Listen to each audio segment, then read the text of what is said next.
Hello baby boys! Today we're talking about the things I hate in The Sims 4. Number 1. How every time you want to start a new game, you need to create a sim first. This is so extremely annoying and I hate it so much cause not everybody wants to create a sim. A lot of people like me prefer to play with the pre-made so-called townies by the Sims 4 community. I know I could just randomize everything and call it a day, but I actually hate having any sim in my game created by me, unless I'm playing a legacy challenge or something like that. It's crazy that they force us to do that before entering the game.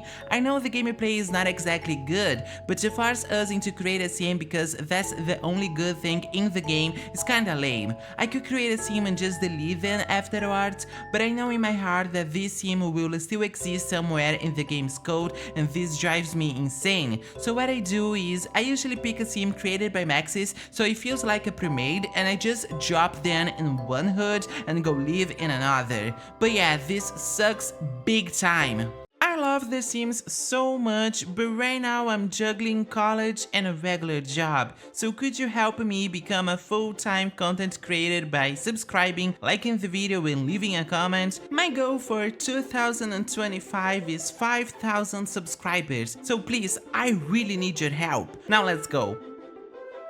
Number 2. Stuck Sims. This one easily drives me insane and makes me rage quit the game. This game is about 10 years old and the Sims here are still buggy and freezing when assigned tasks. Instead of doing what you told them, they'll just stand and stare at you. Now you're asking me why, and to be honest, I have no freaking idea. I don't know. It's so frustrating when this happens, and it happens all the time, so get the picture.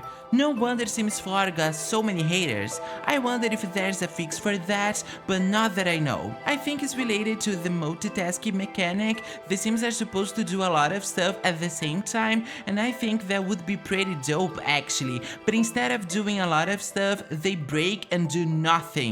It's not a matter of how good or bad the player's computer is, honestly. This happens for everybody, I believe. So many updates and they could never fix the number one bug in this game. Oh god. Number 3. The pop-ups. There's just a lot of notifications and pop-ups in Sims 4. Sims asking you who they should be dating and who they shouldn't, strangers asking you to go out, travel, go to other planets, a bunch of unnecessary holidays and challenges. There's just a lot of stuff happening in your screen to distract you from the fact that your sim is probably stuck again. Yeah, that's probably it. They must feel when your sim is about to break, so they just flood your screen with these crazy pop-ups and unwanted invitations. And also, what's up with that crazy amount of holidays and missions?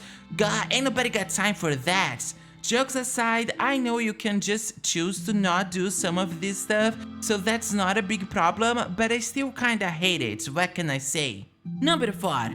How dumb the moods system is. I would actually love if this system made any sense. I think it's a great idea and it would be a great addition to the gameplay too, but in reality it just doesn't do anything, does it? The Sims will go through 20 different moods in 1 hour, so that's actually realistic if it's inspired by my real life experience, but still, the Sims will be able to do everything despite their moods, so this mechanic has close to no impact in the game. As pretty much everything here if I'm being honest. I don't need my Sims angrily pooping, sadly woohooing, happily crying, or confidently taking a shower. I think the moods would be better if they last longer, if they had more impact in the gameplay, and if they made more sense too, cause sometimes the Sims are just breathing and for some reason they go from sad to happy to confident to angry to flirty to inspired to anxious then to something else, and nothing happened. This is so lame. I know some traits affects how the moods work and that's cool, it makes sense, but overall this is just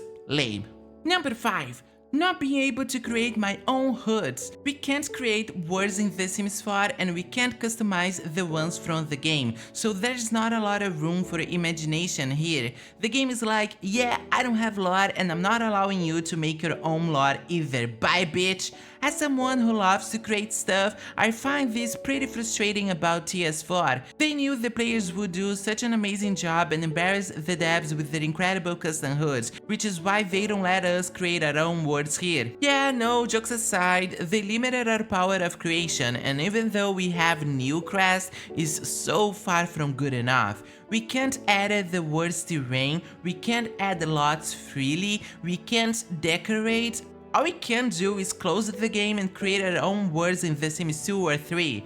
I think the problem here is that every word is connected, and I also dislike that. We should be able to add a lot and spice to this game anyway, but that's just my personal opinion. What do you think? Number 6. The in-game ads. Now everybody hates this one, I guess. It doesn't bother me so much, but it's kinda lame. It breaks the immersion a little bit, but to be fair, Sims 3 also had in-game ads, so it's a pattern, I'm afraid. It sucks because everyone knows how greedy this company has been, and I don't even consider myself a professional EA hater, but they really dropped the ball on this one and got everybody really mad. The Sims 4 is a paid game with countless paid DLCs, so many players saw the addition of in-game ads as greedy and unnecessary, not to mention there's no way of disabling them. Plus, EA should focus on fixing bugs and adding meaningful content rather than implementing in-game ads, which I believe would be better marketing for the game. That don't affect gameplay, so they're not a huge problem, but they do come off as a big "hey, I'm begging for your money" kind of thing. Number 7. How Sims from all over the place casually pass by your house on a weekday. If I'm playing in Willow Creek, why there's people from Sulani, San Missiono and Ravenwood here? At least to me, this breaks the immersion big time. I know not everybody cares about realism in their games, but I feel I totally do, and it makes no sense for Sims from other continents to be jogging on my street. I do find the fact that every hood is connected somewhat cool. Sometimes I don't, but I do. But I believe it would be way better if we could customize which words are connected, cause some connections such as Willow Creek and Oasis Springs makes sense, but most of them do not. I think the perfect system would be something similar to The Sims 2, where we could choose which neighborhoods are connected to the main one, but let me know what you think. Number 8. The lack of ancestors. As a little kid, I had so much fun going through the family trees in Sims 2 and 3 and finding out the ancestors of the primates. It was not only fun, it also added a sense of depth and background to the Sims, making them feel more alive and real. In The Sims 4, there's no ancestor to be found in the family trees, so it's like the Sims don't have any legacy or past, which is a huge letdown and also kinda lazy. Some players, for example, don't realize that the Cliente sisters are half aliens because that detail got lost with the lack of ancestors in Sims 4. Not only did we lose that piece of lore, but also their Arabic and Latin origins. This game is so shallow sometimes, it makes me sick. The whole alternative reality thing shouldn't serve as an excuse for their laziness, honestly. In Sims 2, each primate had at least 6 dead ancestors. Sims 4 could never. Number 9. The updates. This game updates all the freaking time, and there's nothing we can do about it, I'm afraid. Each time this happens, everybody knows something will break and something always does. It's crazy to think that despite so many updates, they rarely fix anything. The oldest bugs are still around, and I'd say the updates usually mess up people's games more than they fix them. The player's cries for help feels pointless at this point. For a game this old, you'd be expecting more stability, but instead it feels like we're stuck in a loop of endless updates that disrupt gameplay rather than improve it. The whole process makes it hard to trust the devs, and honestly, it's exhausting. I just wish for a final update where every bug would be fixed and then the players could finally be at peace. Is that asking much? Breaking news, you're not subscribed to my channel yet. Oh my god, do you hate me? Please subscribe, I'm begging, I'm trying really hard. I feel like I deserve it, so please help me. Finally, number 10, Willow Creek. This world is so lifeless, it gave me depression. Playing here is a bigger challenge than playing 8 Sims in Sims 1. This feels like a all-mart version of Pleasantville. It looks pretty nice from the lot view, but so bad from the world view, just like every word in this game if I'm being honest. That's far from being the biggest problem with Willow Creek though. The gods are the only non-family here, and they don't look like they belong. Even if that's on purpose, Willow Creek is so bad if compared to Pleasantville and Sunset Valley that it feels disrespectful seeing Bella and Mortimer raising their children in this shitty hole. When it comes down to the original families of Willow Creek, somebody get my medicines before I lose it. Thank you, baby. Oh my.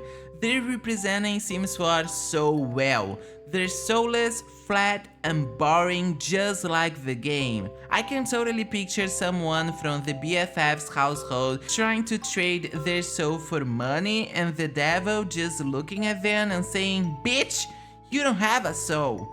The pancakes are supposed to be facing a marital crisis, but you know they're getting along just fine. The Spencer King Lewis mess is so dumb. Their house is so ugly, and Lydia Spencer, who's supposed to be the mother of Alice, is nowhere to be found. Because again, we don't have ancestors here, so like, if you don't live with me, you just don't exist. Because that makes a lot of sense. And that's all, 4 families. The custom hoods from Sims 4 are so much better than this flop. It's scary to think about it. And that's it for today's video, baby boys. Oh well, I hate a lot of stuff, but I'm a Virgo, so it only makes sense, I guess. But in my next video, I'll be talking about the stuff I actually love about The Sims 4, so stay tuned. Thank you so much for watching, and I'll see you in the next one.